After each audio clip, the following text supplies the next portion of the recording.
Welcome back to Australia Mania. It's the only wrestling podcast called Australia Mania. I'm your host, Ricki, as always. I'm back after taking a week off last week because I was tired and in bed. But I'm back with the boys. Michael Thompson, how are we? We're good, thank you. That's the way. David Young, how are we? Oh my God! Handle my mic. I think that made my ears bleed. Thank you for that. I appreciate it. But we're back on the pro wrestling podcast you need to listen to right here at the Australia Mania. Is Was Up still cool? Whatever. Was Up. You reckon Was Up still in? Was it ever cool? Oh, it's so 2000, like early 2000s, and then I think it made a bit of a resurgence just in the in the early 10s. It was a scary movie reference as well, and it was a scary movie reference. But I feel like Was Up can still be a legitimate introduction. Do you want to be the one to bring it back? I want to suss that. All right. Well, I mean, come on. I mean, if you want to tie it back to wrestling, because it's a wrestling podcast, the Dudleys have been doing it forever. Oh, they true. I'd also go, R-Truth might have actually his spin on what's up. But yeah, there's a hard T in that. It's no, you're 100% right. But it's what's up. But that's what I'm trying to. Yeah, he's more of a Bugs Bunny than a. Yeah. Anyway. Yeah, boys, how's the week been? How's wrestling going? I've been trying to catch up. Unfortunately, the internet at my place is terrible. So I'm with you on that one. I'm down on NXT, which is a real shame because I heard there was a very, very good match. Roderick Strong versus Pete Dunne for the UK title. Could be not a match of the year candidate, but apparently it was quite a good, very, very hard fought match. Anything with Pete Dunne turns into gold. That's what I was going to say. Pete Dunne is yet to put on a match that has surely not fallen below 4 stars. Yeah, he's killing it, man. And that sort of brings up my first talking point for the week. The UK title, what is up with that? Where do you see, when you go to a job interview, where do you see yourself in 5 years? Where do you see the UK title in just 12 months? What are they doing? Like the UK show hasn't happened yet? I was going to say, because that's where they initially brought the title in, because they were going to suss the UK show. And I still like to believe that that's the end goal here, right? Maybe not a year from now. My question is, are they going to use the UK title as a bit of like what they did with the European Championship during the Attitude Era? Is it going to be sort of that kind of title?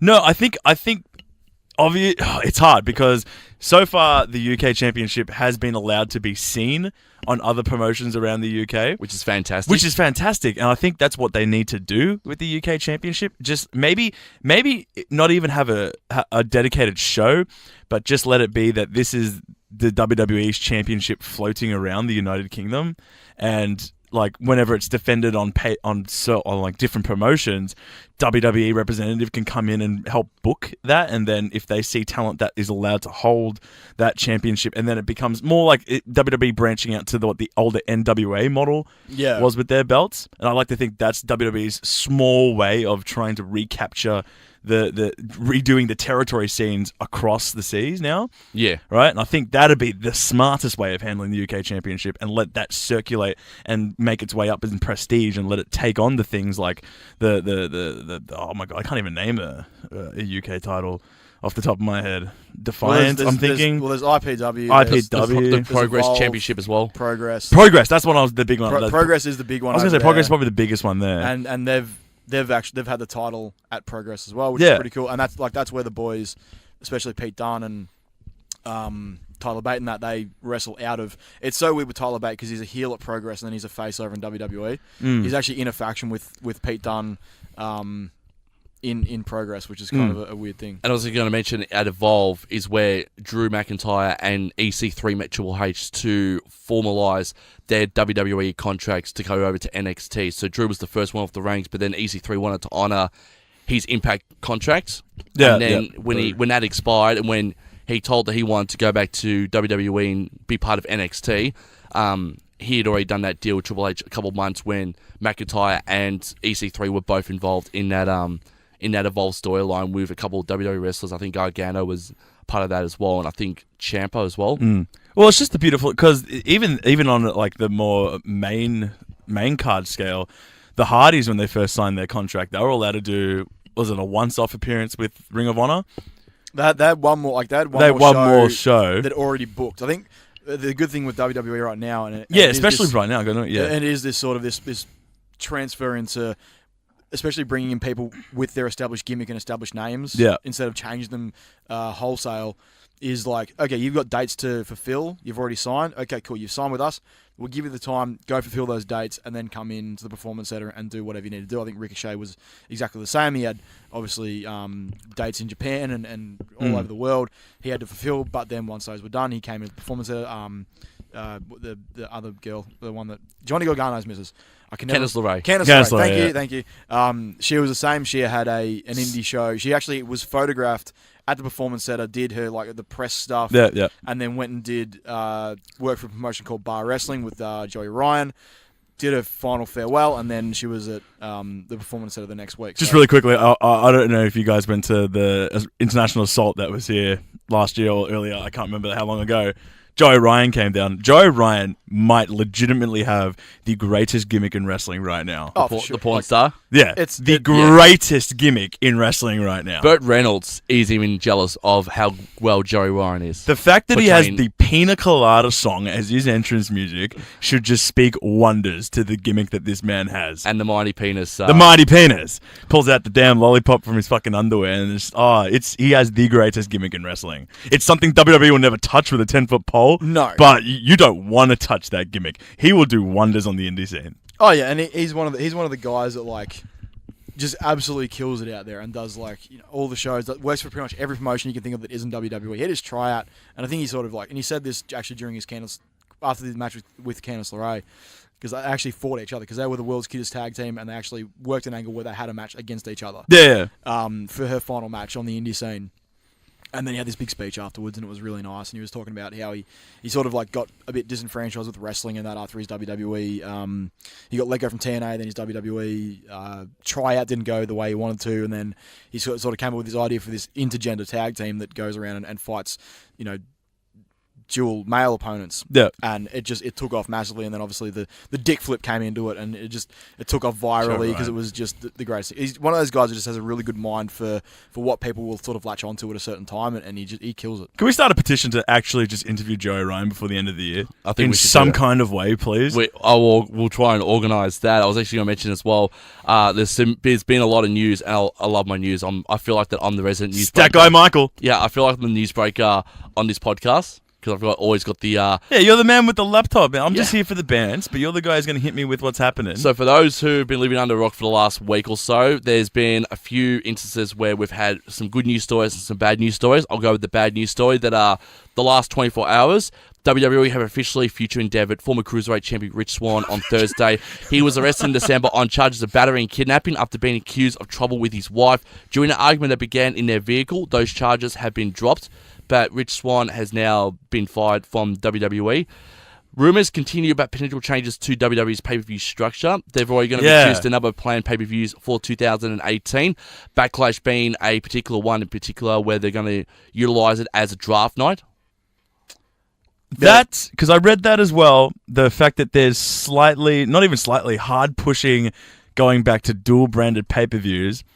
Is it because the Soul brand pay-per-views weren't working? Because I thought they were working. I think that because the idea behind this whole brand split again was that they were committing 100% to the idea that it's Raw and SmackDown. Raw versus SmackDown. Raw talent doesn't hang with SmackDown talent and vice versa. These are two separate clubs within the universe of WWE, right? And they fight for dominance every year.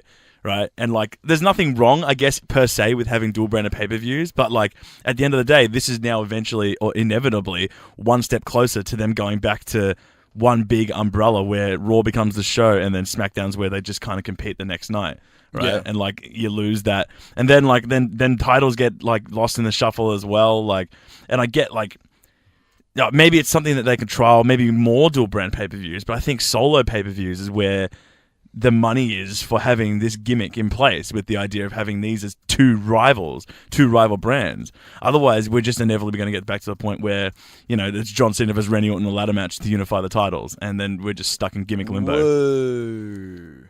That was so much fun. Yeah, no, I get where you're coming from, and the minute they talked about like, oh, we're doing the brands, I'm just like, I wonder how long this one lasts. Oh, that's like they always do it. It's a cycle, right? Yeah, it is. It is just a repeating cycle, and it kind of gets a bit ridiculous. But it felt so real this time, and I don't want to say I got worked and I'm an absolute mark, right? No, but I'm 100% for it. Like I guess I'm a mark because I felt like this one was going to work. Yeah, like they had everything in place. They were legit. They had these two separate but very powerful and obvious general managers, two very separate writing teams, right? Even behind the scenes, it felt like that they were legitimately separating these two brands, right? It wasn't that, some days, the writers would be stretched between both. Like, no, they had two separate teams doing two separate shows, right? Like, and now it just feels like they're giving up on that. It just doesn't make any sense because in essence, and I think we'll get onto this later in the show, but I just want to, in essence, Raw might be doing better because it's Raw,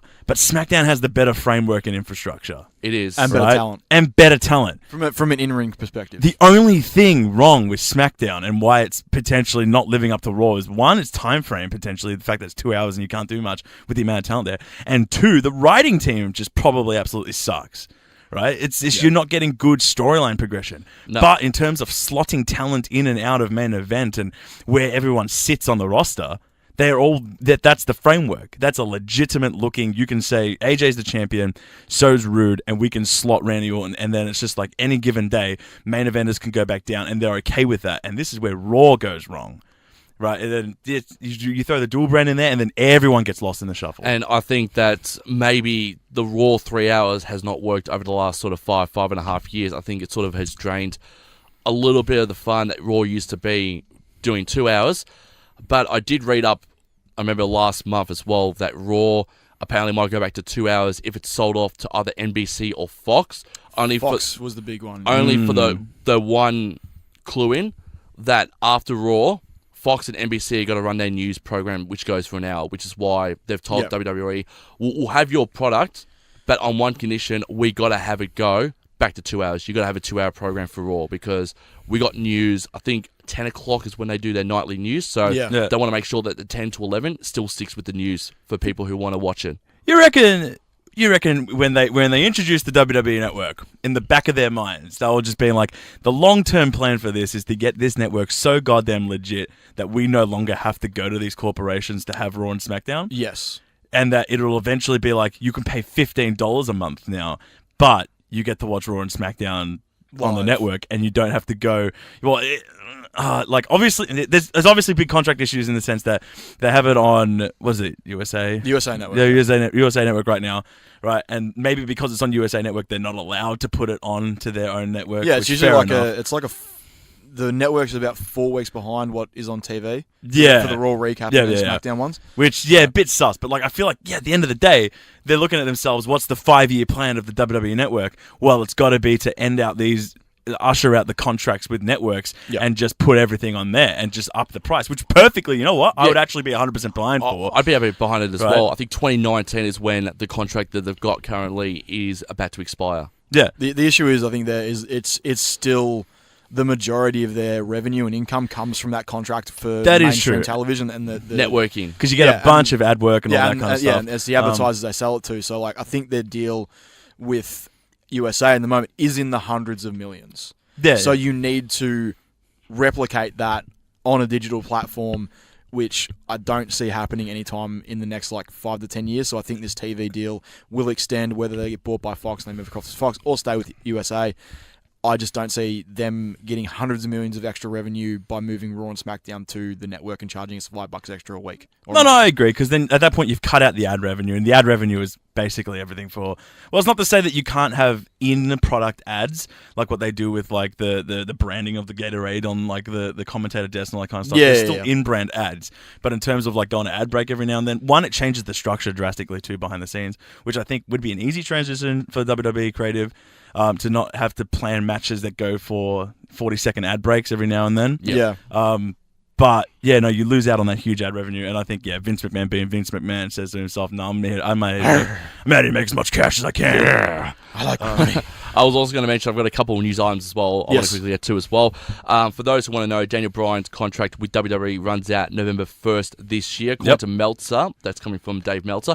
There are rumors that apparently they're going to have an in-ring return for Daniel Bryan against Shane McMahon at WrestleMania 34. That's been rumors for a while. There's no way that's happening because they've developed this since November when they had a bit of angst between each other. We've also got Chris Jericho spoke to Will Ospreay about him being rebuffed from WWE because Will Ospreay did not like the idea of working over Christmas. WWE worked over the Christmas period last year. Will Ospreay's not a big fan of that. I also want to mention too that Wait, hang on, back up a second. Will Ospreay was in talks with WWE recently? Yes. He was, but he said but no. he shut them down. the fuck down really quickly, is my understanding. Yep. Which I think he's the only person I've ever heard so far that's been like, WWE's come to me and I just didn't even hear them. Right? I was just like, I ain't Kenny about Omega that. did that and as well. The Bucks have done that on multiple occasions. Okay, no, that's fair then. But like, that touches on a really good point too. WWE's schedule has been the same for decades, but it's insane. Right, it's absolutely insane schedule, and it seems like only recently we're sitting here and asking ourselves, well, just how insane is it? Despite the fact that it's been this way for so long, like wrestlers like Rey Mysterio signing on and being like, "I'm not out here to do a full-time schedule anymore. I can't do it. I can't be on the road, 300 days of the year like that. Like." And now you got Will Ospreay saying that, like, I'm doing all this on the indie scene, like Kenny Omega doing it as well. It's like I have fun doing New Japan shows because like it's every so often, and then you still get that kind of feeling from a WWE kind of sense. But but it's not 300 days of the year. No. I was looking. Go on. You sure? Yeah, go on. Okay, so I was going to mention as well. From someone I work with as well very closely, Mitch Cleary on Sports Day Radio reported this week as well that apparently the MCG are in talks with bringing the Global Warning Tour down under yet again for WWE, which means that we're going to get our own exclusive pay-per-view showing, and this potentially could break 100,000 people, which is what the MCC. So MCC and WWE, as of what I'm hearing, are in talks right now. We want to be on the pre-show. I don't care. I just want to see okay. We want to be on the pre-show. For anyone who doesn't know, for anyone who's from overseas, the MCG is like it's our AT&T Stadium. It's our Wembley. It's the biggest stadium in Australia. It seats without standing room. It seats 100,024 people. I think is 104,011. That's with standing room though. Oh, that's it. That's what all the corporate for actual seating. I think you're right. 100,024 because that's what the grand final was last year, and that was a sellout, not including standing room.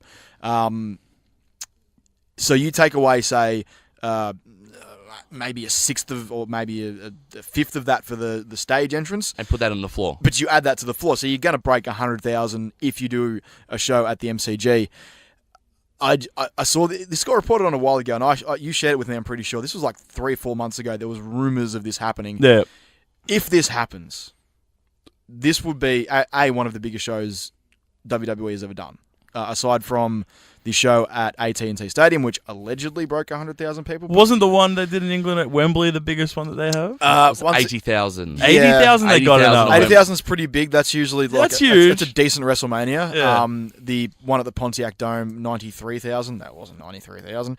You've always got to remember that Vince likes to inflate. Oh yeah, no shit. Every time he gets, every WrestleMania that comes around, you wouldn't believe it, guys. But we've set an attendance record. We've broken the attendance record. Here comes The Rock to do his greatest hits. So for those who want to know, 97,769 is still the biggest crowds WWE have ever pulled for WrestleMania 32. WrestleMania 3, 93,173. WrestleMania 29, 80,676. And SummerSlam, Wembley Stadium, 80,355.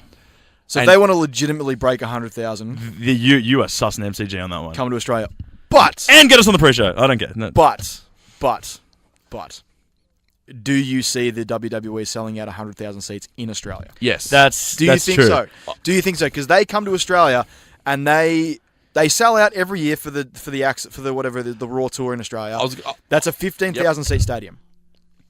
I was going to say NXT sold out as well. Yeah, I was going to mention as well that if it's a one and done only at the MCG, people and a pay-per-view, people from around Australia and people from New Zealand as well will fly to Australia, fly to Melbourne in particular to see this pay-per-view. But are you sussing Americans on that as well? Because immediately, because we're so goddamn far away, a lot of Americans who obviously make up a lot of the audience in America, are they going to fly down here for that once-off big bang of a pay-per-view that's held down in Australia? I think the hotels are going to have a gold mine. You'd hope with so. this. The other thing too is what time do pay-per-views usually air here in Australia? 10 o'clock. 10 a.m. 10 Yeah, in the morning. 10 o'clock in the morning. Oh, true. We're going to And have if a they're sussing- WrestleMania 31 situation where it's in the daylight, and it's such a weird thing watching wrestling in the daylight. Now, I didn't mind WrestleMania 31 because it did transition into twilight and then into dark. But That was they had sick. to You're gonna be having 25-minute promo to make sure it was dark enough for the Exactly, Undertaker's yes. entrance. Yeah. So they had, like a pay-per-view, if it starts at 10, not including pre-show, is going to finish around about, say it's a big one, about 2 o'clock in the afternoon, which is still going to be bright as hell.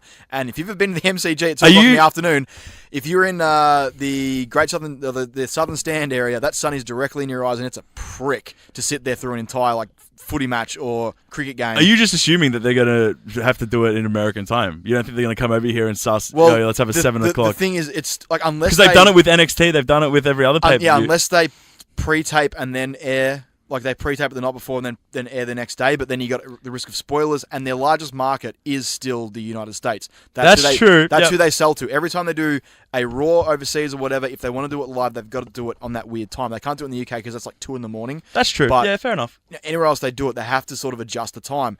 Raw doesn't really matter, but for a massive pay-per-view, if they wanted to sell out 100,000 seats, you would have to think there would be a massive card to go along with that. Therefore, you would not want, it to be pre-taped and for the potential there for there to be spoilers. Yeah, play. All right. And I would expect, first pay-per-view on Australian soil for however long, you would think like a title change would probably be a part of that equation. So that would be a big spoiler you wouldn't want to get out. Because like everyone in the stadium is going to be on Twitter being like, oh my God, he just won the title. I'd book Reigns to drop at that point. Let's assume Reigns wins the No, title. I got something better. Right? Yay. I got something better. Similar to the Japan show. And that is, I think that TM61 will win the NXT tag team titles in Melbourne. All right, fair play. We can just do bookings at that point. Imagine that. We are once again still assuming that this actually happens. Yeah. if Wait, this- are you saying that there's also going to be a takeover down here as well? Because that'd be sick. I think there may be one or two. Oh. I maybe think there might be one or two, maybe 3 NXT matches that do make this tour as well, which would be really good. It has to be, because there are a lot of Australian... That's why I think that... Well, is the Iconic Duo still going to be on NXT at that time? I don't think so. Personally, I'm surprised they haven't brought the Iconic Duo up just yet. Okay, right? I have one more counter argument for this, and it is a big one, and I think me and Michael were witness to this. The UFC in Australia, they came to do, and Ronda Rousey was the headliner. I got box seats for that. I just wanted to Did you? Yeah, I did. We were all there. Huh? Wait, were you guys at the UFC bout? You're yeah, at UFC. Yeah, Michael was. Yeah, Sorry, I got Mad Com seats. And I just wanted to Michael put that was there. busy. All right. Well, I was in front of Medallion Room, like the Medallion Club. Oh yeah, okay, good moment. Because it was like because we bought tickets on the Thursday before it was on the Sunday, and we were just like, all right, what tickets are available? $180 each. Yeah, all right, screw it. Because Rousey was headlining. Yeah. But my argument is they did Etihad. Etihad is our second biggest stadium in Melbourne. Sells out, I think, at about 60,000 people. They had more for seats than that. Yeah, okay. Sorry, getting information in my ears from people. That guy, Michael. He's statting that up. But yeah, so the thing is, the crux of my argument right here now is they came and did 60,000 and barely, like if we could buy tickets on the Thursday before the Sunday, they did not sell that event out. That's true. So is UFC bigger than WWE, or is WWE bigger than UFC?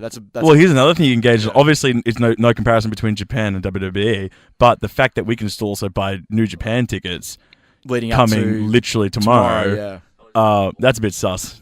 Yeah. But yeah, good moment. Hey, William, it's Michael from Southern FM. How you going today? Start recording. Continuing the pod in 3, 2, 1. And guys, I also want to mention really quickly as well the... Your microphone's running away from What are you doing? Don't know. Jobber! That was like the funniest thing ever. Just sort of like as you started talking, just got lower and lower. It fucking does that all the fucking time. It pisses me off. Wow, that's 50 cents to the swear jar. They need Swear jar. to fix this fucking shit. Ding. Oh! Stiff on the mics. All right, we'll get rid of this shit here. I'm liking it. You're working heavy. 3, 2, 1. And guys, I also want to mention as well. And No, you're keeping this one. And the microphone just drops right in front. What is happening over You were there? keeping this one. Hang on, it stopped. Has it stopped? Yeah. It's the dangling microphone. It just likes to it's stopped. do its own little thing. But I wanted to sort of talk about as well, guys, that Triple H and Stephanie may have control of the company as early as middle of the year because Vince is slowly outing himself out of power behind the scenes, in particular with NXT now being part of Triple H's little baby brainchild. 205 Live is actually becoming more compelling TV to watch. I've actually watched the last 2 episodes of 205 Live since Rockstar Spud came in as General Manager. Yeah. Rockstar Spud. It's Rockstar Spud. Yeah. Drake Maverick bullshit. That's a terrible name. Like, who would be called that? Just let him be the Rockstar. Just so stupid. My name is Drake Maverick, and you will all listen to Madam Dixie Carter. Yeah. Oh God, no! Please don't bring her in. We don't discuss TNA. Yeah, exactly. Thank you, Michael. Wow. Sorry, thank you, David. But who doesn't love a tournament? Tournaments are good. Yeah, tournaments are great. They're just like the most simple thing that just gets eyes and people interested in the story because it's tournaments are dope if they can get us some new like really surprising entrants. So far, I don't think they have any confirmed, don't they? Well, they had Murphy and Roderick Strong come over from NXT, which has been a breath of fresh air too. Because that's true. For Murphy in particular, it's good to have Murphy doing something as well. Because if you're watching the last couple of episodes of Total Divas, he was a bit concerned. Him and Alexa were a bit concerned that Murphy might be future endeavored because he's doing absolutely nothing in NXT or in WWE in general. I just don't suss him as a cruiserweight. Can we just back it up a little bit there? Thank you very much. Total Divas. Want to explain that? Hold on. No, wait. You want to back? I want to back it up a little bit more too. Yang wants to. Are you telling me right now that you don't fuck with Total Divas? I've watched like the first 2 seasons. Oh, you are missing out on some reality television's finest. Yeah, straight up. Straight up. Natty and Lana are having a rivalry. I haven't watched the newest season, but let me tell you something, kid. We're doing the hand thing. Okay, yep. So good for an audio medium. He's doing the hand thing. I'll set up a camera right there next It's become a thing. Okay, no, the episodes that I will go out of my way to watch are like the season finales and starts because they're always around like a SummerSlam or WrestleMania. And you do get that cool like behind the scenes stuff going on that's not them being scripted to be bitchy. It's the cool stuff that's going on around them. So I will watch it for that. But for just like, oh, it's Eva Marie's wedding. Who gives a fuck? I don't. Oh my it's god. Dumb. It's shit reality television. Yeah, I know. But it's good shit reality television. I've met my quota. I've actually started watching Married at First Sight and I hate myself. But I actually kind of dig the show because it's just we've cut his mic off because he mentioned the words Married at First Sight. Bring me back on. No. We're having this discussion right now. I will admit that it is a terrible television show, but I kind of dig it. And what? The same logic doesn't apply to Total Divas? I have room in my life for one garbage reality show, and I'm sorry, but Married at First Sight is on free-to-air TV. I don't have to go watch it on... Mic. No, don't cut my mic. Don't you dare. My Kitchen Rules is really good too. I'm not watching that shit. I used to be really hyped on Jersey Shore, low-key. One show that's garbage, and that's it. Oh, maybe Riverdale. I love Riverdale, though. I wouldn't even call it garbage. Yeah, no, it's actually pretty good. Don't stretch the term garbage. It's actually pretty good. Remember Tough Enough? Yeah. Yeah, that was a good reality TV show for a bit. Yeah. Would you call Tough Enough reality TV? It was supposed to be. The Miz was on it. The Miz loves reality TV. Yeah, that's true. Yeah. And so was Ryback when he was, whatever his face Speaking was. of the goddamn Miz, are you not actually hyped for Miz and Mrs.? You haven't heard of Miz and Mrs.? USA Network has got its own reality TV show with him and his wife Maurice. Miz and Mrs. It's the greatest gimmick ever. That is, man, in the world of TV shows based around, like names based around puns, it's not bad. I'll give it that. It's alright. Just another shit reality to add to my schedule, but I'm all for it. No, actually, no. If they keep doing, if the entire show is just them in the John Cena Nikki Bella gimmick, I'm watching it for sure. By the way, at Australian Mania, if you've got any good reality TV shows for Ricki to watch between now and the next time we do a podcast too. Oh, please. He's got some free time on his hands. Not really. I've got enough. Like I said, I've got enough time for one garbage reality show, and at the moment, it's Married at First Sight. I thought you were going to say one garbage reality show a week. No. Just to be clear. But it's on like every night, and like my roommate watches it every night, so I'm watching it with him, and if I'm at work, I get like Snapchats on this like Snap group I am at work, and like all the girls at work watch it, and they just like, all of us just like post up just screen grabs of the goddamn show, just being like, oh, he's a bitch, I hate her, he's handsome, I hate him. You're so popular. You're so popular, dude. Yeah, no. Shout out to my workmates. What up? You're so sick. So for those who are not watching, we're not going to go anywhere near. They're Triple H and Stephanie taking over. That would be a great reality TV show in itself because It's going to happen, hopefully, sooner rather than later, which means that Vince McMahon can continue working and investing into XFL 2.0. Which I'm so looking forward to. Almost there. Yeah, and I'm actually uploading the last podcast right now. And oh my God, it didn't work. Anyway, moving on. Oh yeah, sorry, yeah. Speaking of, like, if it was a reality show, it'd play out like or like a scripted thing. It'd play out like Dynasty. Be so good. It smells like bitchy backstabbing between family members. I'd love it. Ooh. Bitch, slut, yeah, whore. Yeah, it'd be great. Whore. But yeah, no, I've seen those American Dad versions of Dynasty. Yeah. But if Good times. Yeah, if he is focused on the XFL, which, like I said, I'm looking forward to, only because it's going to be an absolute train wreck, and I love watching train wrecks in action. Yeah, him moving away, like, we now have 205 Live without him in it. Yeah, is like, would it be he steps away from SmackDown first and then keeps Raw, or would he just get rid of both wholesale? Like, what do you reckon? Well, as we were discussing it earlier, I think the way I would do it is, it's Vince McMahon, right? I don't think it's going to be a cold turkey. He's just going to be like, here's the proverbial keys, Trips. Take both Raw and SmackDown. Here's the the brass ring. It's always been, he started with NXT, and then he's been transitioned to 205. I think next will be SmackDown, and then, I hate to say that, I don't believe it, but I hate to say that they're looking at SmackDown as obviously the B show, and they're starting to think maybe this whole brand split isn't working. I think that's bullshit. I don't want them to be doing. Well, I was going to say, I've actually got a bit of audio from backstage about what they really think of the rivalry between Raw and SmackDown. You bitch! Bitch! Bitch! Bitch! That was such a smooth transition. Oh, it was so good. Well done. Was that off YouTube? Yeah. Lucky there wasn't a pre-roll ad for that. That would have been really awkward. That's your best work. Yeah, very well done. If Triple H and Stephanie McMahon get a hold of SmackDown first, leave Raw to the jobbers that are running that. So we're just done. We need like a MIDI soundboard with like stuff like that loaded onto it. Just like hit it at one point. When are we going to get a soundboard in here, Michael? I'm going to work on that one in particular as well, because that'll be the first one that we're definitely going to be doing. Oh, it was great. Anyway, just about a little job of sound. Someone was talking. And Michael stood up. Where are you going? Where's the professionalism? He's on the phone. The podcast has fallen into anarchy. Who's booking this? What is going on? Oh, it's Jeff Jarrett for sure. Fuck. All right, no, let's steer the ship back around, okay? Triple H and Stephanie McMahon jumping into control. Yeah. Vince McMahon wants to suss that XFL shit. Look, straight up, credit to Vince McMahon. XFL so far sounds like it could be legit. Personally, that's just me, all right? He knows what he fucked up on last time, and he's going to right the wrong. But he has to do so. He's sacrificing his creative control over the big brands. It's only a matter... It was only a matter of time. Ricki, it was only a matter of time. The man is at the later end of his creative career.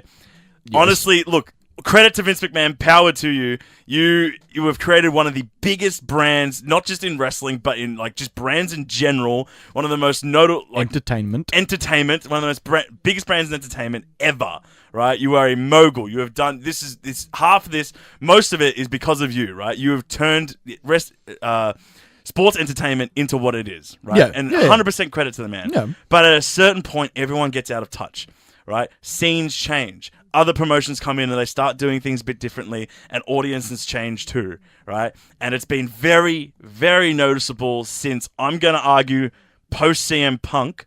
When Punk left, it became very noticeable that it's not necessarily that he's not listening to the fans, it's just that he's not doing everything in his power to change an outdated model. Yeah, right. I think that's like, it's something that, yeah, a lot of people would definitely agree with you. I'll be one of them. It does feel like, and it does suck because we do love this product and we hate bad man. I think it has become a little bit stale as of late. The good things are them sort of starting to go, let's bring in talent from elsewhere, but bring their legacy with them. Yeah, which I feel is has been a really big stepping stone towards sort of progressing the brand, and like having AJ Styles come in and not booking him immediately into the mid card and pushing him straight up the card to where he should be, because he is a world-class talent and a world-class athlete, and he deserves to be in that. He deserves to be the champion. And they handled him with care. He didn't win his first world title until 9-10 months after. Yeah, but it was at that point it was earned. It was earned.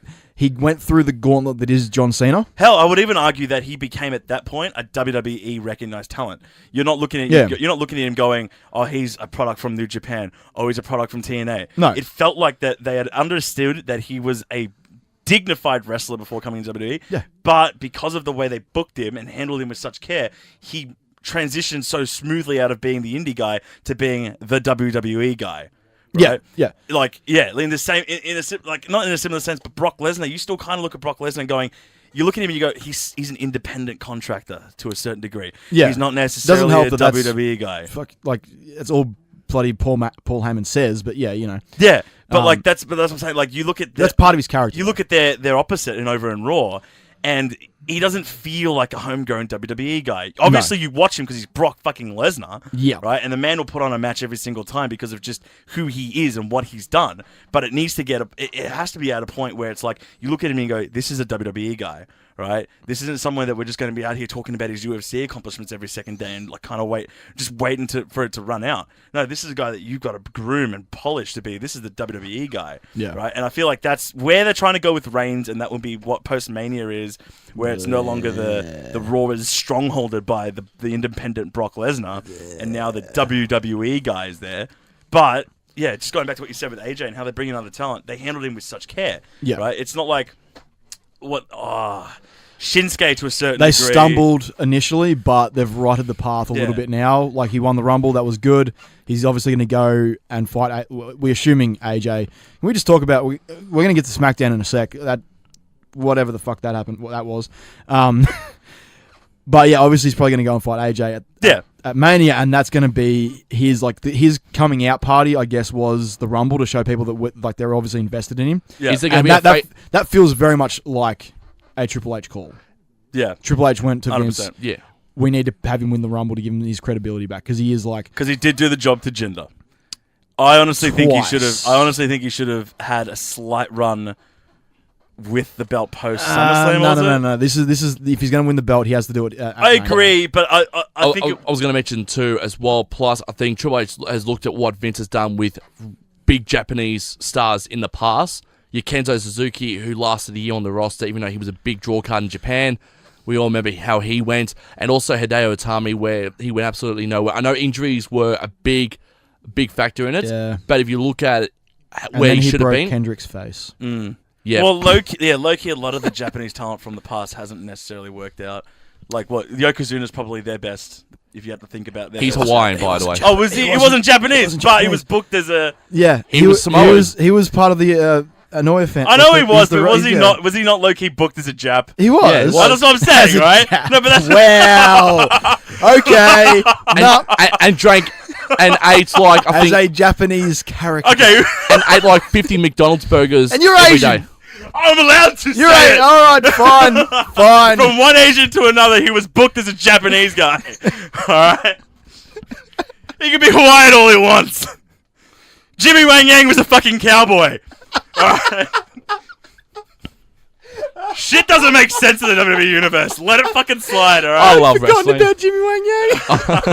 I love wrestling sometimes. Jimmy Wang Yang might be the most underutilized and underrated. What about Yoshitatsu? Oh, Yoshitatsu was a gimmick. So was Fun Funaki, all right? So at some Oh, point. Funaki was great. SmackDown number one announcer. Yoshitasu doing commentary on New Japan Wrestle Kingdom. I think 10. I think it was 10. It was after AJ Styles broke his neck. Yeah, it was. Broke his but freaking neck. He did it with Matt Striker, and if you ever listen, you go back Matt and Striker's a jobber. go back. No. Him on commentary. Matt Striker on commentary is elite. He should have been a commentator from the get go. Should have been like back of house announcer and then gone into commentary. See, it should have been Matt Striker on Raw, get rid of Michael Cole, and Mauro Ranallo on SmackDown, and Yeah. the world would Ooh, have been don't set say right. Michael Cole.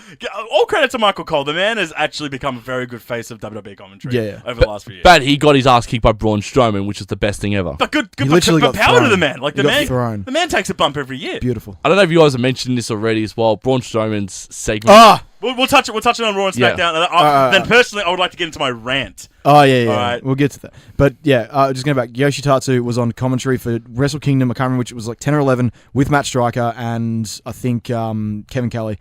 And it is the greatest thing. Go back and listen. Just watch all of New Japan Wrestle Kingdom, the one that he was commentating on, because he was like, they're supposed to be like the analysis guy who would translate the Japanese and stuff in the promos and stuff. He added nothing to the show. It was the greatest. It was the greatest thing ever just to hear Matt Striker just give him a prompt, get nothing back, and then Matt Striker's like, thanks for the analysis, Yoshi, and then just move on. The entire 4-hour Wrestle Kingdom, it is the funniest thing. Like the show's great, but just this little thing happening off to the side of just the English commentary with Yoshitatsu just giving nothing to Matt Striker the entire time is the greatest thing you will ever hear. I wonder how the relationship was in WWE when Matt Striker was commentating the ECW brand while Yoshitatsu was on it. Oh, I forgot you. I'm hoping that they're actually they're mates, but it was just Matt Striker sort of playing up the heel commentator on the show, just giving him he's the ultimate face on Lucha Underground though with his commentary. Is he running Lucha now? He's the voice of Lucha Underground. Hey, he does it with Vampiro. Him and Vampiro are the voices of Lucha Underground, and Vampiro does the dub Spanish as well. Oh yeah. On Lucha too. Well, respect to Matt then. And Vampiro, because he can speak 2 languages and commentate in 2 languages. I always thought Taz was running Lucha. But no. Taz is doing his own little podcast thing at the moment. The Taz show is one of the best out there. Yeah, it's absolutely great. We're 100% we're gonna be up there with it. We're going to plug the Taz show because why not? We're coming for you, Taz. This is our plug. We're coming for you, Taz. Taz, we're going to interview you, mate. And you, Jericho, you're next. Yeah. You're on the list. We're the Australian Taz show. Right. Yeah. Raw and SmackDown this week. And of course, NXT, for those who have already watched it. Personally, I haven't started NXT. That's on me. I'll cop the ball. I'll bite the ball on that one. All right. I did start Raw and SmackDown. Once my internet actually works, I'll get back onto it, but So, Raw started with John Cena calling out pretty much The Undertaker.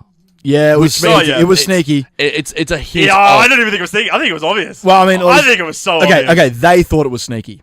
Oh, yeah. They would have thought, they might get this, but I don't think they will. It's a sneaky little... It was pretty You reckon they obvious. thought the exact same thing about the heel turn? It's a hint. It's going to be John Cena. How about a little heel turn? Hey. It's a hint that I think that we are going to see Cena and Undertaker tangle each other for the first time since Vengeance 2003. I don't want that. Think about that. I don't want that. July 2003. I'm fine with it. I don't care. I'm fine with it. July 2003 was the last time John Cena and The Undertaker took on each other in a one-on-one match at a pay-per-view. Yeah. And it should have been 10 years later at 2013. Well, you're 5 years beyond that point. Yeah.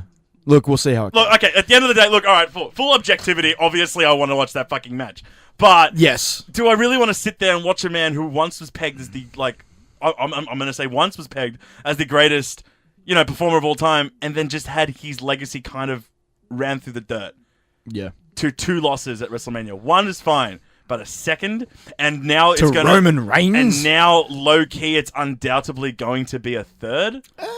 Yeah, you maybe. kind of look at the 21-0 and you go, well, what the fuck was the point of that?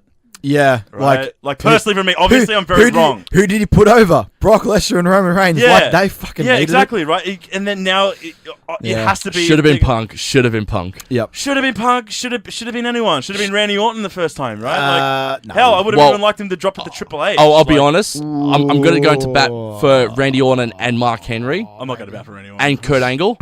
Because Vince actually... This is funny. Story time really quickly here. So 2005... Randy Orton was approached by Vince McMahon to put over the arm for The Undertaker to put him over. Randy Orton said no because I've got too much respect for the dead man. Respect. I feel like a lot of people have done that. Kurt Angle was originally supposed to take on The Undertaker at the 2006 WrestleMania 22 for the World Heavyweight Championship. Kurt Angle turned Vince down for one reason. I'll beat Undertaker, but it won't be at WrestleMania. Mark Henry, I will not beat The Undertaker at WrestleMania. I can't put a legend like him over. I was going to say, of all the names there, Mark Henry should be the one that's legitimately going, there's no way I'm in discussion. No. Undertaker Mania. But why are you coming up to me, Vince, and saying I'm doing it? Because apparently what the rumors were was Mysterio was supposed to still win the Rumble after the passing of Eddie Guerrero, but apparently Rey Mysterio was supposed to have his world title match against Kurt Angle at No Way Out 2006. Trash, why would they job him like that? And then Undertaker to take on Kurt Angle for the World Heavyweight Championship at the main event of WrestleMania 22, but Kurt Angle said no, I'll beat Undertaker, put him with me at No Way Out, and I'll beat him cleanly there. Yeah, fair play. All right, no shit. Yeah. I was going to say, they were going to job Mysterio out. Like, Mysterio. They were going to job him out originally. Well, they kind of jobbed him out by having Randy Orton in that fucking match. And that I mean, they gave him possibly not one of the worst world title matches at a WrestleMania ever, but it's an 11-minute match for a world title in a triple threat match. it was clearly like. I thought it was actually really good. Look, no, for what they did, like those three performers, Randy still pretty green at the time, but really developing into his heel persona, and starting to lose a lot of weight as well. He had a lot of baby fat around him. Looking svelte. But Mysterio sort of at the height of his powers, at the height of his popularity, and Kurt Angle just absolutely killing it before he unfortunately I personally left. think 2006 was the best year for wrestling in my for me as a fan. Obviously, I haven't watched much of the. No, I haven't watched much of the Attitude. Right? I'm gonna doubt that as well for the fact that K-Fed came in 2006 and that was the worst thing ever. Oh yeah, you know what? Fuck me, you're right. Yeah, and it was the start of Super Cena. It was, yeah, but that's what I'm saying. Okay, don't disrespect Super Cena at the beginning. Well, Chicago did. And CM Punk. Have you gone back and watched WrestleMania? All right, fair play. Well, Chicago's never liked the man. All right. But CM Punk was on the cavalcade that Cena came out in. Yeah, of course he was. That was the best thing ever. I think in terms of like for a pure... I love how you mentioned that before the Money in the Bank 2011 pay-per-view as well. He's like, remember Cena, I was part of your entrance at WrestleMania 22 in Chicago. Remember that. He dropped that as like...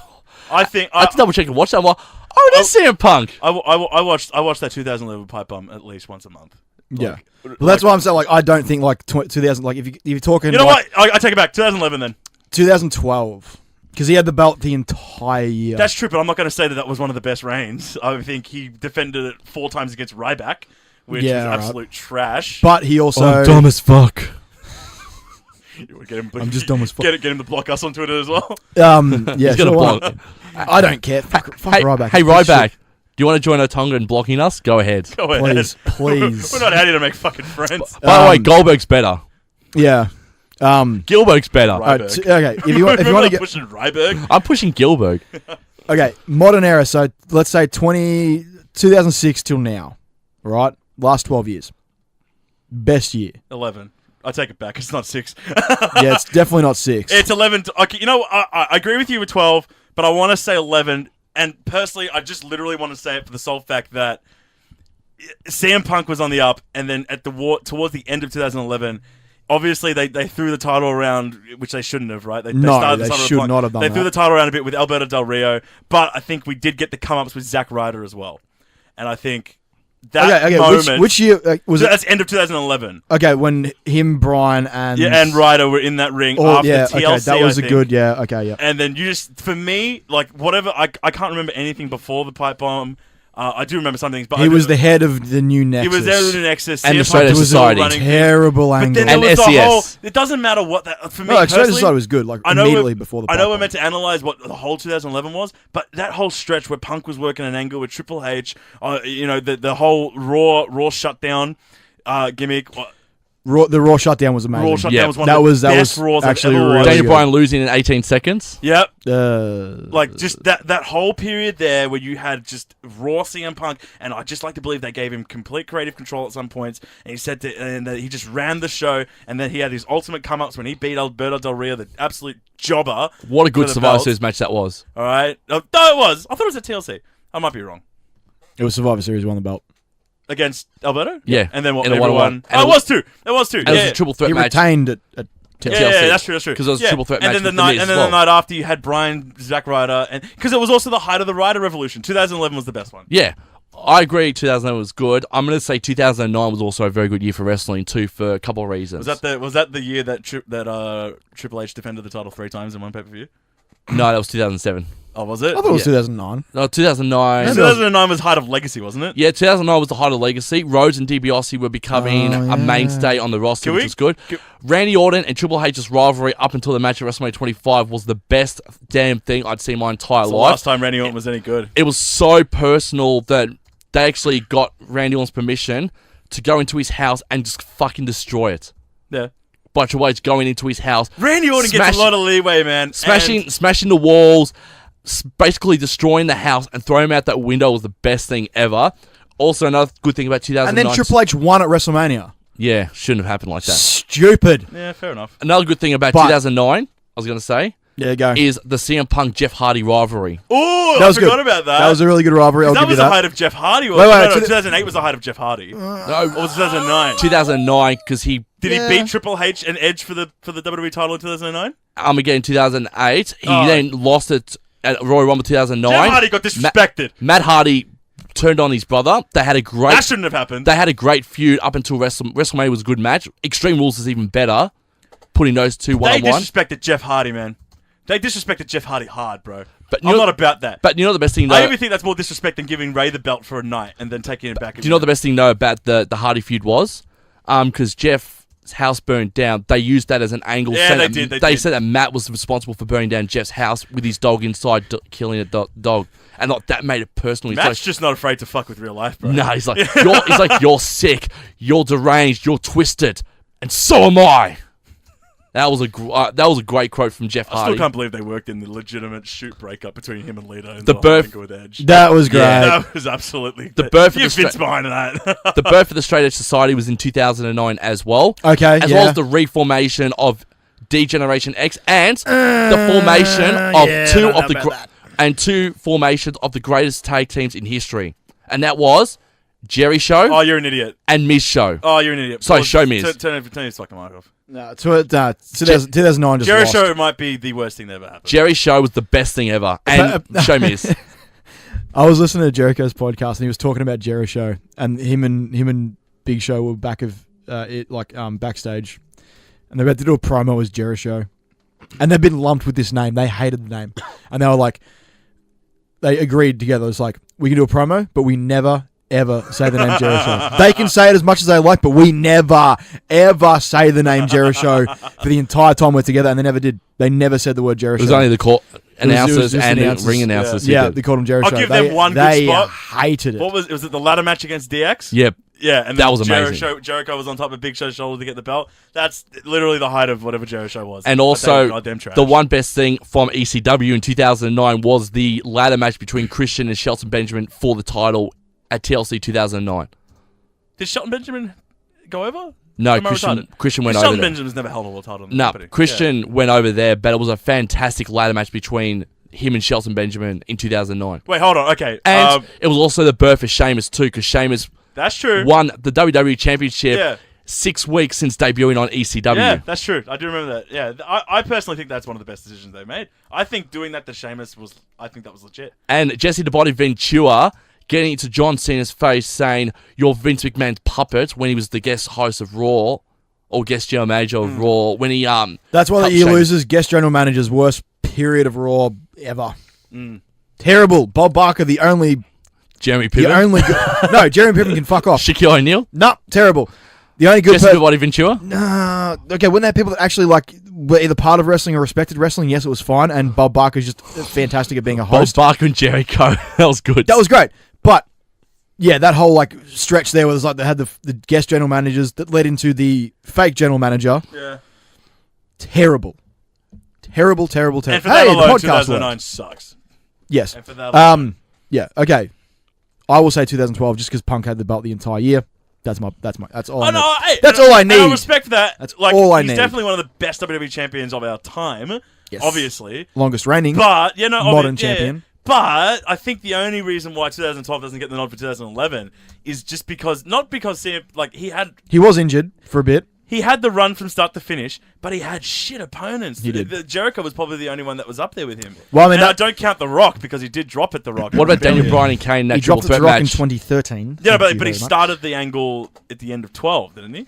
He started at Raw 1000 in July. Yep. Yeah, that's when and then So it he was turned I'm heel. gonna beat Like you. his face portion of that run, where he was against Jericho, and they had the fake sobriety test, and all the things leading up to WrestleMania. That was amazing. fantastic. It was. Then But they turned him heel, then they turned him heel, and which That's where it I went. think is a ballsy move for a mid-title reign. and bringing back Paul Heyman. Not necessarily the Not worst a thing, bad because idea. he was getting stale at the end of his face run, Yeah, he was. and he does work better as a heel. Yeah. Right. So turning him heel, in essence, in theory, was a good idea. Oh yeah, It's just they shoved him with shit people to feud. they did. He had no one left because he'd already had the Cena feud. It didn't really work with Randy at all. Miz was in there.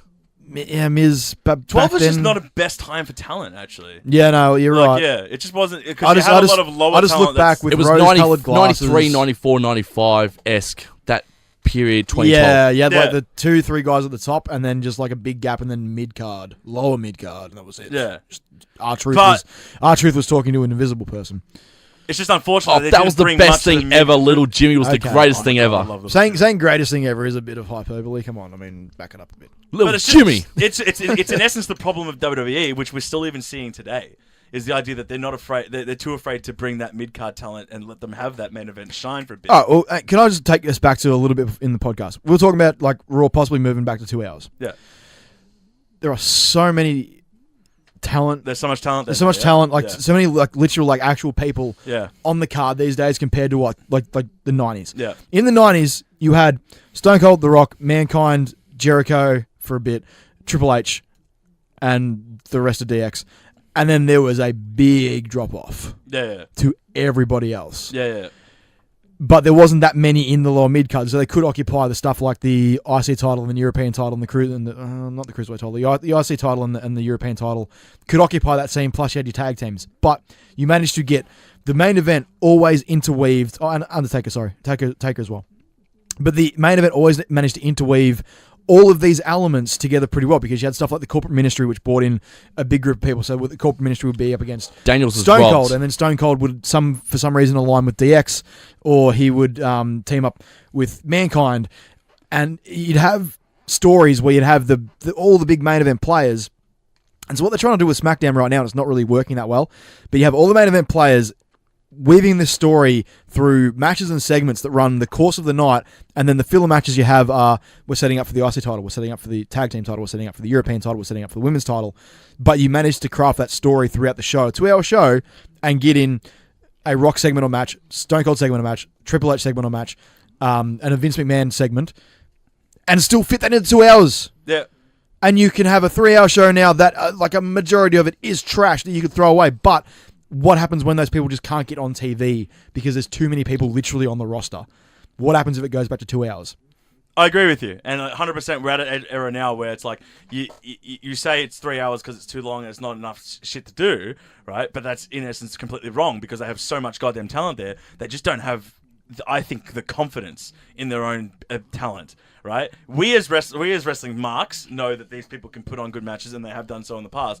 But it's the upper brass of WWE that's looking at this Raw squad, what I'm thinking, and going, we don't think we can shove a Finn Balor, an injury-prone Finn Balor, and let him run a significant promo at its height. Right, and then that. I think that will change with Triple H's in charge. No, 100%. Right, and this leads into my goddamn rant. Right, and based on what Ricki was saying just then, with like how they can do this with like limited amount of talent. Ricky's right, because what they were able to do in that era was that they had these 6 or 7 guys who were quote unquote main event, but they weren't in the main event. In essence, right? Yeah, I know. That is true. They had 2 to 3 guys at any one time for X amount of months fight for the WWE title. But 7 of those guys were up there. But 4 others would go down and fight for the IC or do personal feuds. This is where Raw is going extremely wrong.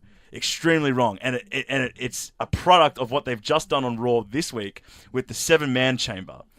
They are saying to us that they can't cut off one person and draw the line and say, I'm sorry, we can't sacrifice the gimmick. Your main event be in this match, right? You can't draw the line between Seth and Finn, so you throw them both in there. That is wrong with the main event scene. You are diluting it. You are diluting its power, and you are diluting the mid-card in saying that as well, right? For someone like Miz to be in the chamber match is wrong. It's a good thing to be like Miz can fight for be up there for the Universal talent, but he's deserved a shot. He's deserved a shot, but don't be IC champion then. Don't be IC champion. If you're IC champion, you are in your own lane, right? And Miz is like very emotional in his promos when he comes out and says, I am the greatest IC champion. I make this belt what it is. Well, so far he hasn't, right? Because he's still vying for that I'm main event, right? Not everyone can be main event, all right? This is where SmackDown gets it right. Not everyone can be main event. SmackDown has 6 or so guys that we can look at and go, at any one point in time, we can slot them in, right? But we're not slotting them all in at the same time, which is why they've hard moved Randy down to the quote-unquote mid-card to fight against Jinder and Rude, both other talents that you can look at and be like, at any one point, we can slot you in to fight for the WWE title, but we're not, right? And right now, it is just AJ, Sammy, and Kevin Owens that for the last 2 months have been main event. But that's to say that they came from the mid-card up. AJ was US champion for the longest period of time as well, in a feud with Kevin Owens in the mid-card. But they're main event quality talent. SmackDown isn't afraid to put you down there, right? And I say down there in the sense of just because it's like, that's the way I'm saying it, but in essence, side by side, right? And go into these personal feuds, mid-card feuds, without shoving them all in to say, for 5 months straight, we're going to have 6 people compete for the WWE title, right? It just doesn't make any sense. No, it needs to be, at this point in time, it's Sami and Kevin Owens. After this bout, they go down to have a personal feud and then maybe fight for the US title. And then at that point, Shinsuke's champion, fights AJ for a little bit. AJ, once he's done with that period, he's not afraid to go down and fight for the US title or do a personal feud. And then someone like Bobby Roode comes up and it's clean. All along the way in SmackDown, it's clean. These talents move in and out. So you're basically saying about Raw is... They What don't. the hell is wrong with you people? These are great. Ruin the flow! Okay, but I think my point is, I think it is. Let's see if it is. They have less people physically on SmackDown. What do you do with the leftovers on Raw? Okay. That's what I was getting. Is like you have literally less on the roster. Either like they have Go to tried NXT or they get future endeavored. No, let's look. Okay, but then let's analyze the Raw roster then. All right. So far, there's 7 people that we're going to look at and be like their main event solely for the fact that they're in the chamber match. Plus Brock Lesnar. And then plus Brock Lesnar. So you have 8. Yep. Right. You have 8 people that are going. Yeah, they're main event talent. You cut that. You should be just saying, and it's a bit different with Raw because they have been strong-armed by the fact that Brock Lesnar is their Universal Champion, and the guy's just not here every single pay-per-view. Yeah. Right. Sometimes you're going to have that. We're going to main event the pay-per-view with a fatal 5-way, right? And then all that happens, right?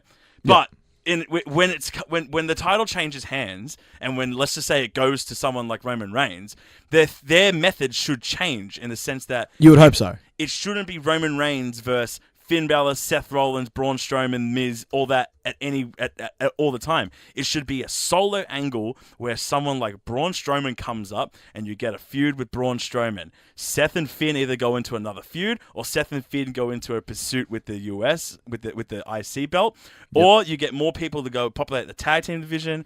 You start to dilute down that main event that consists of 8 people, make it between 2 to 3, and repopulate the mid card.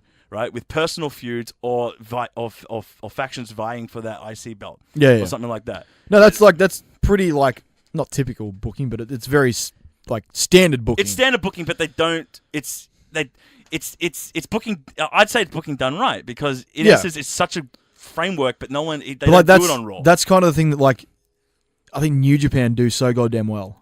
Yeah. Is you have your ace is your champion. You got currently it's Okada. Yeah. Then you've got about 4 to 5 guys under that who at any point in time could challenge him for that title. But you're right, they do. And they will happily go into feuds with guys who are lower on the card than them. But because there is that sort of nature in New Japan is like when you have a title change, you instantly have the next person approach them in the ring and like physically go, I want that belt next. Yeah. And that's what happened with Jay White, Switchblade, when when he lost Kenny dropped the title to Switchblade. Hangman Page comes out immediately and is like, I want that title. I'm going to fight you for it. And they've set up a match for it. But yeah, you got like Okada up there. You got Naito, Omega, Tanahashi, and Sonata actually now is like up there as well. And possibly, like, I mean, Cody's had a match with Okada, but I don't think he's up there yet because he's still not a full New Japan talent. Whereas like full New Japan talent, I think it was obviously going to take preference, but yeah, those guys, but they will happily drop down into feuds with lower guys, seemingly lower guys on the card without issue. But then if there's call for it, they can jump straight back up. They can jump straight back. Whereas with WWE and Raw specifically, I feel like there is that kind of, lack of confidence at the upper area where they're saying to themselves, we can't make the sacrifice because we're at a point where we've given you the benefit of being main event for so long. Yep. Right? It's a long-standing problem that they've had ever since, I'm going to say, when they had Seth come up for a world title. Yeah. Where Seth held it and they did the thing with Reigns, right? And it's just never been at a point where they've looked at Seth and been like, look, you're out of the world title scene. Go down and fight for the IC or really, really commit to the tag team division. Yeah. Right? Even when we looked at Seth and Dean as tag team champions, you still looked at them and went, they're still world title contention guys. Yeah. And that's the problem. Because then they started putting him in huge feuds for main event spots because Brock Lesnar couldn't be there to do the main event. Or they weren't like keen to throw in the IC title for the main event where a title closes the show. No, they just had Shield versus whatever Miz Taraj, right? Yeah. And it just they're looking at them and going, "You're main event caliber guys. We can't label you tag team guys," and that's the problem. And that's in essence where New Japan gets it right, is in the sense that they do. When they have such specific divisions though. It's like you are in the tag team division. You are a tag team wrestler. Without saying it, that's what it should be. Yeah, I know. Right? For sure. It should be as simple as Seth Or Rollins do they bring in divisions? There is divisions. They do, but seriously, this is where SmackDown gets it right. The New Day ain't there competing for the world title. No. Although I think they should. They should, right? And it should get to a point where we look at it and go, but this is where like who's your pick of the three? Who's your pick? Kofi. Kofi goes up. Kofi goes up. I want Big A to do it. Or Big E. That's what I'm saying. You can any one number of those guys and be like... Well, yeah, all three of them could, but I want Big A. Like the way I look at it, and this would be my perfect New Day booking, you get 2 months post-Mania where Shinsuke's champion, and then it's just a random call-out. The New Day music comes out, Shinsuke's looking for a competitor, and it's just Big E and opposite him in the ring, and it's just the New Day is backing up this boy. We want him as our world champion, right? Yeah. But then at that point, they're not New Day the tag team guys, they're New Day the faction going up against Shinsuke Nakamura, the world champion. Right? Yeah. And then at any point they could lose, and then like boom, repackaged right back down to the tag team, and then it's just New Day, and we going up against the Usos again. Yep. But it's not like they're New Day. I'm going to be competing for the world title at any given point in time. Yeah. Right. All right, we're nearly out of time. We are nearly out of time. Can we just talk about one segment from Raw? Yes. Braun playing the bass. Yep. Fantastic. Braun. That was the funniest thing I've seen in a very, very long time. Because he looked down when he stuffed up. Did you guys see the When photo Joker posted? Yeah, him in Fozzie. Because I'm not finished with you, and you're gonna get these hands. He can sing. He can actually sing. Is there anything that man can't do? When he broke the cello or the bass or whatever, he looks down just shrugs his shoulders and gives like the Obama just like, eh. Like the fact that he had to do that on the fly was brilliant. I love this guy to death. He can do anything. He can do comedy. But he came down and then still managed to brutalize Elias. I'm just like, get you a man who can do both. Get you a man who can do both. Is Braun the best IP in the company right now? They have booked him to absolute perfection. Yep. So I think, they cannot do wrong with that guy because he is just killing it week after week after week. Whatever position they put him in. Like now he's essentially a babyface. Like they've not really come out and said it. They did the double turn with him and Reigns in a weird... It worked for Braun, but didn't work for Reigns. They've worked out that like they don't need to change who he is for the crowd to still cheer him. Exactly. He's doing a little bit more like just refocus his anger. He wouldn't have done that skit 6 months ago. Yeah. But they've gotten to a point where he has got that connection with the crowd that he can get away with that. But the crowd knows he's still going to go down there and then break that cello across Elias's back and still be Braun. Yeah. It is perfection booking right now. Like whoever is in control of his creative, give him control of every creative because he's nailing it. I love Braun. I want him to win the world title sooner rather than later. I want Braun, Reigns, and Brock. And also, I liked as well for the fact he also did when Kurt Angle's like, Braun, when he killed Kane, he's like, what'd you do there? He's like, that was the last man standing. I was doing what you told me to do. Braun! I love it. I used to hate Braun, but I love it now. I love him. Whenever he says Braun Braun, at the start, I love it. I'm up and about. Man, that's the thing. That's what good booking does. It turns me on. I used to call him on this podcast Brown Pants Strongman. Oh, Braun Strowman. And we called him a Rosebud, the live event, almost 2 years ago. Either call him a Rosebud or I call him Brown Pants Strongman because he wore brown pants and he was a strong man. He had no other character besides that. And it also sounds like Braun Strowman, kind of. Yeah. But now I'm just like, Braun is like the thing I'm looking forward to most weeks on Raw because he's entertaining. He flipped the stage a couple of weeks ago. Who does that?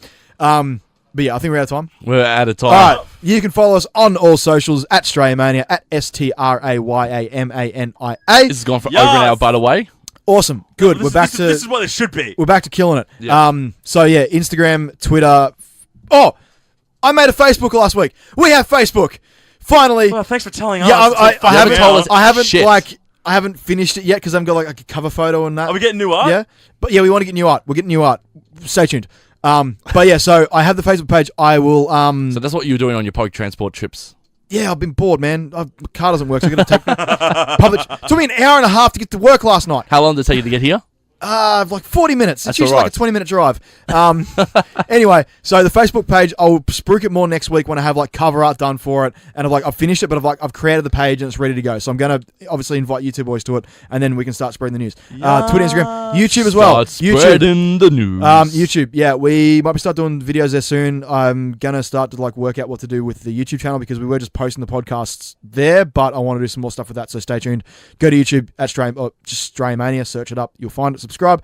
You can follow me at all my socials at Ricki Needs at RICKINEEDS. Twitter, Instagram, YouTube, and Grinder. Yep, check me out on Grinder. No, don't. I want plenty of fish though. Ladies, hit me up.